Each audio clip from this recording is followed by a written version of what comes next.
जय जिनेन्द्र।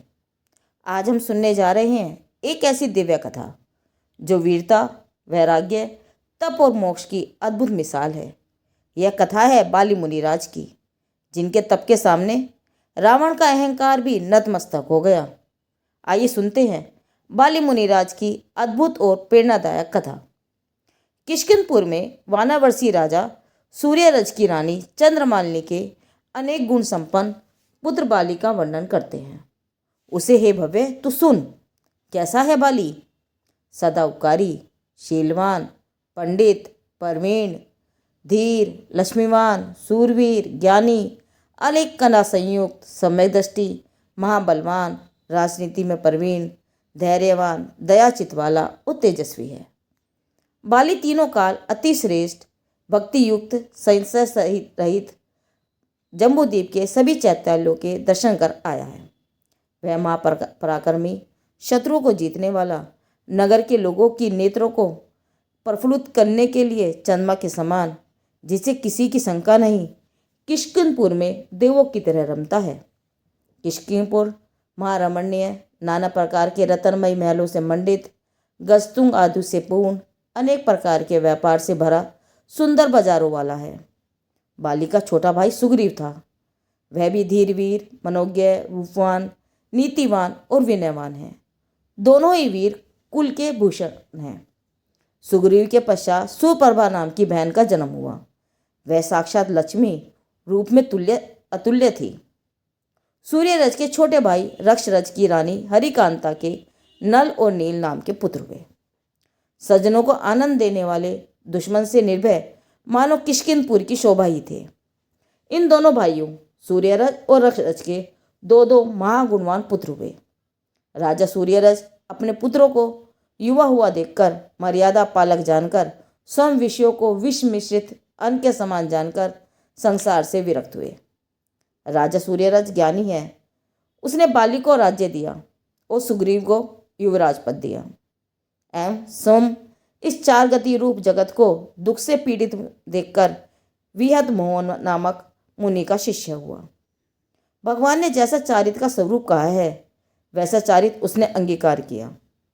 मुनि सूर्यरज को शरीर से ममता नहीं है, जिनका अंतःकरण आकाशवत निर्मल है। समस्त परिग्रहों से रहित होकर उन्होंने पवन की तरह पृथ्वी पर विहार किया। वे विषय कसाय रहित मुक्ति के अभिलाषी हुए। बाली के महापतिव्रता दुर्वा नाम की स्त्री थी। वह गुणों के उदय से सैकड़ों रानियों में मुख्य थी। वानरवर्षियों के मुकुट राजा वाली देवों के समान सुख भोगते हुए किष्किंधपुर में राज्य करते हुए रावण की आज्ञा से विमुख हुए। बाली अद्भुत कर्म वाली विद्या से मंडित है, इसीलिए रावण ने बाली के पास एक दूत भेजा। वह दूत महाबुद्धिमान था। वह किष्किंधपुर जाकर बाली से कहने लगा, हे मानधीश, दशमुख ने तुम्हें आज्ञा दी है, वह सुनो।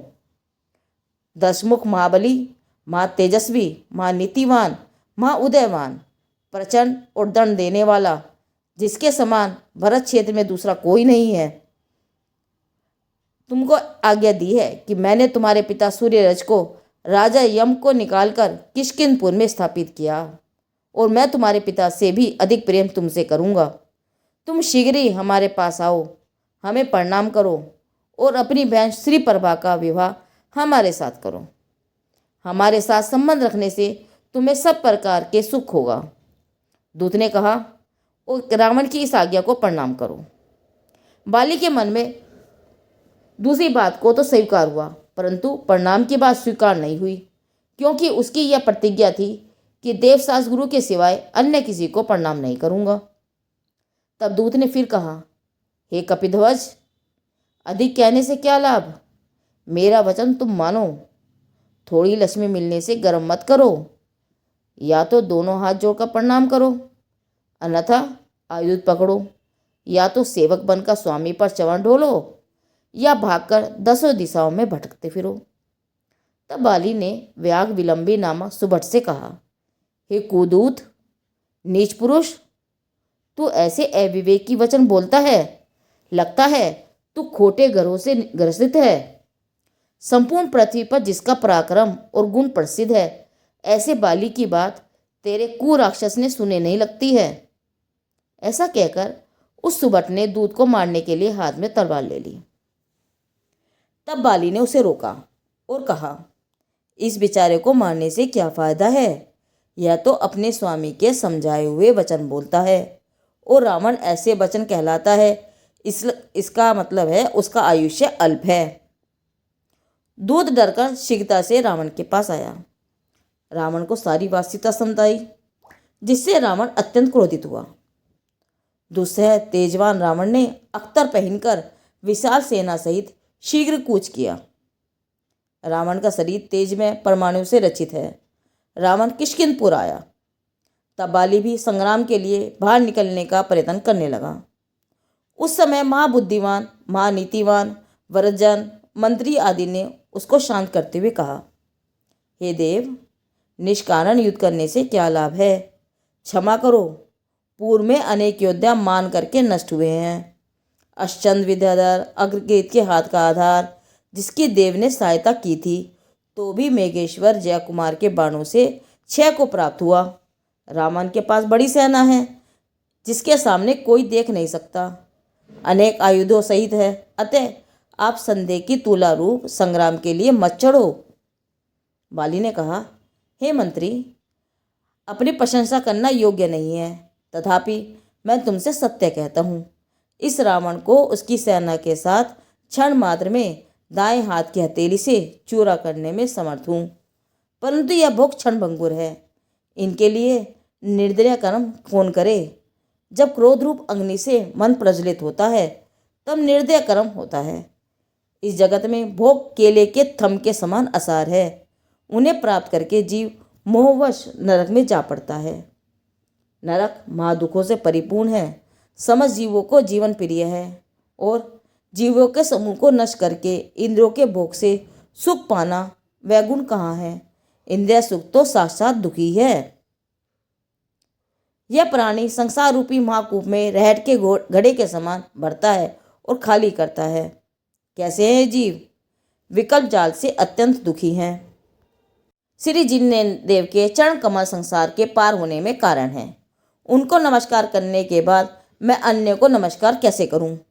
मैंने पहले से ही ऐसी प्रतिज्ञा कर रखी है कि देवशास गुरु के अलावा अन्य किसी को प्रणाम नहीं करूंगा।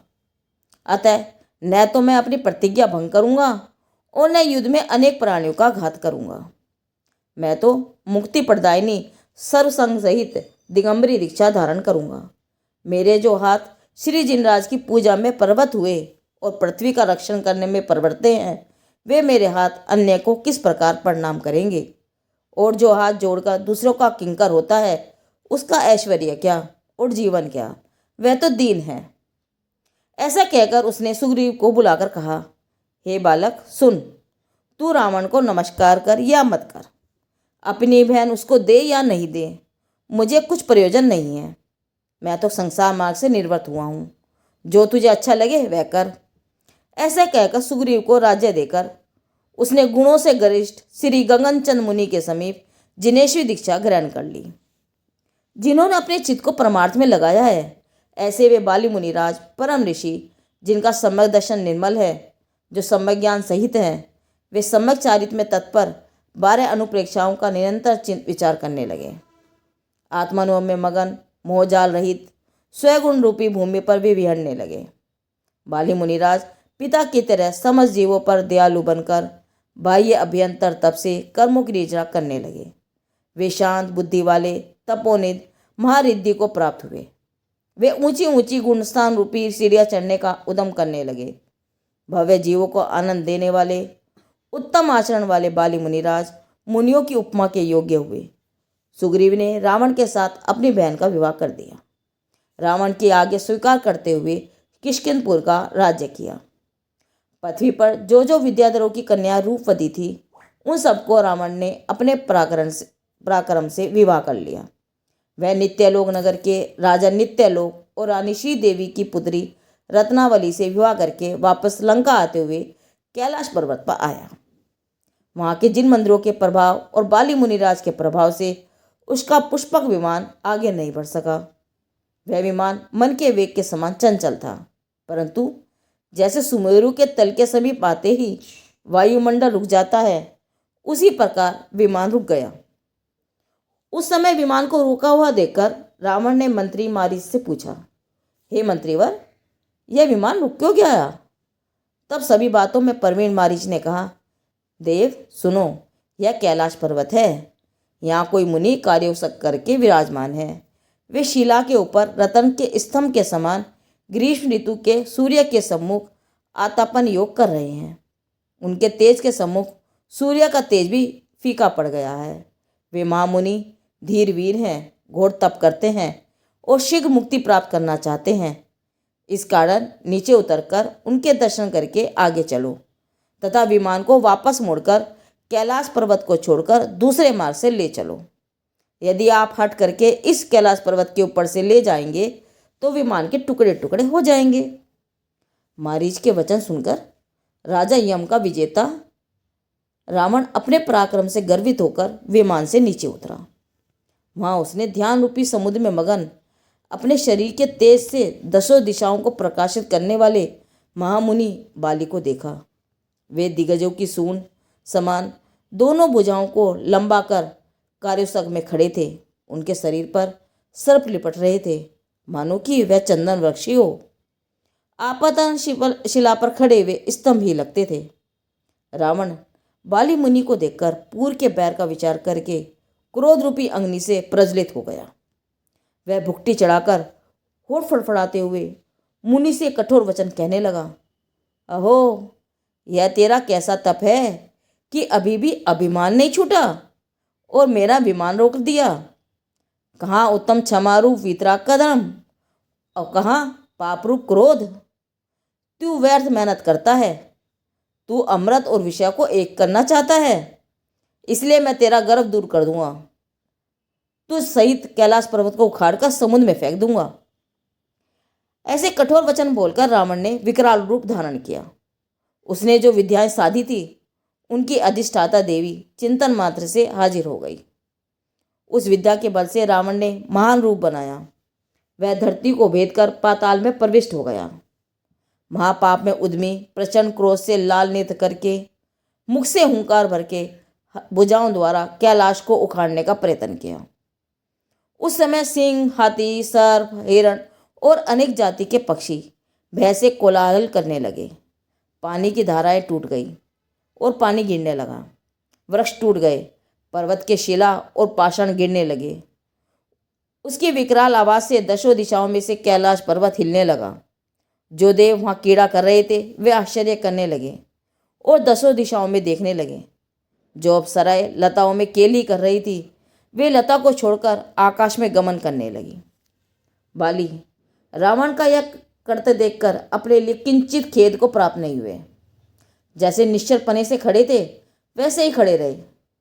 उनके मन में ऐसा विचार आया कि इस पर्वत पर भगवान के अति उत्तम रत्नमय चैत्यालय भरत चक्रवर्ती द्वारा निर्मित है, जहाँ सुर असुर विद्याधर निरंतर पूजा भक्ति करने आते हैं। उनमें दरार नहीं पड़े और यहाँ अनेक जीव विचरण करते हैं, उनको कष्ट न पहुँचे। इस विचार से उन्होंने अपने पैर का अंगूठा धीरे से दबाया। इससे रावण महाभार से आक्रांत होकर दब गया। उसके द्वारा बनाए हुए अनेक रूप टूट गए। दुख और आकुलता से उसकी आंखों में से खून टपकने लगा। मुकुट टूट गया, सिर जकड़ गया, पर्वत बैठ गया और रावण के घुटने छिल गए, जांघ भी छिल गई और वह तत्काल पसीने से भीग गया। धरती भी पसीने से भीग गई। रावण के गाल संकुचित होकर कछुए जैसे हो गए। तब वह रोने लगा। इसी कारण पृथ्वी पर रावण कहलाया, जबकि अभी तक तो दशानन कहलाता था। उसके अत्यंत दीन शब्द सुनकर उसकी रानी अत्यंत विलाप करने लगी और मंत्री सेनापति सहित पहले तो भ्रम से वृथा युद्ध करने के लिए तैयार हो गए। फिर यह सब मुनि का अतिशय है ऐसा देखकर सबने शस्त्र डाल दिए। मुनि के कायबल रिद्धि के प्रभाव से देवगण दुदुम्बी बजाने लगे और कल्पवृक्षों से पुष्पों की वृष्टि हुई। आकाश में देव देवी नृत्य करने लगे, गीत की ध्वनि होने लगी। उसके पश्चात महामुनि ने दया करके अंगूठा ढीला किया। रावण ने पर्वत के नीचे से निकलकर बाली मुनि के समीप आकर नमस्कार करके क्षमा याचना की। जिसने तप का बल जाना था, ऐसा वह बारंबार योगीश्वर की स्तुति करने लगा।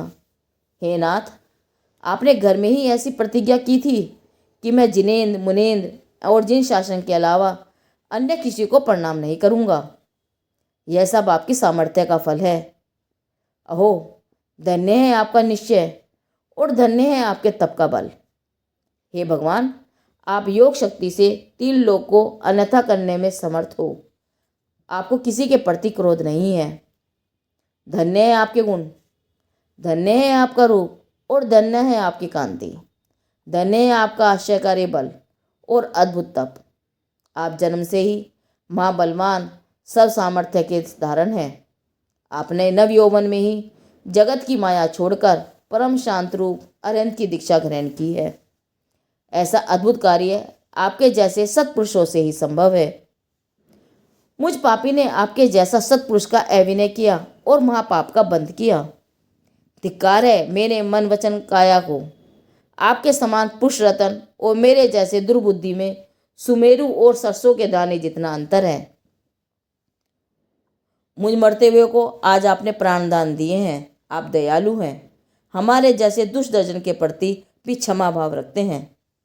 इस प्रकार उसने मुनि की 3 प्रदक्षिणा की और नमस्कार किया और अपनी निंदा करते हुए अत्यंत लज्जित होकर मुनि के समीप जो जिन मंदिर थे उनकी वंदना कर हेतु परिवर्तित हुआ।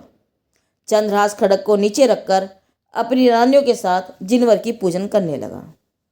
भुजा में से नस रूप तांता निकालकर वीणा की तरह बजाने लगा।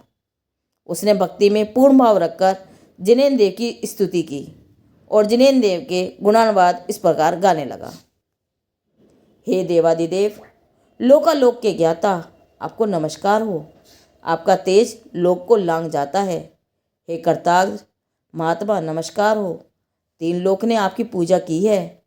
आप वचन अगोचर हो, गुणों के समूह के धारक हो, महा ऐश्वर्य से मंडित हो, मोक्ष मार्ग के उपदेशक हो, सुख की उत्कृष्टता में पूर्ण हो, समस्त कुमार्ग से दूर हो, जीवों की मुक्ति का कारण हो, माँ कल्याण का मूल हो, सब कर्मों के साक्षी हो, समस्त कुमार्ग से दूर हो, माँ कल्याण का मूल हो, सब कर्मों के साक्षी हो।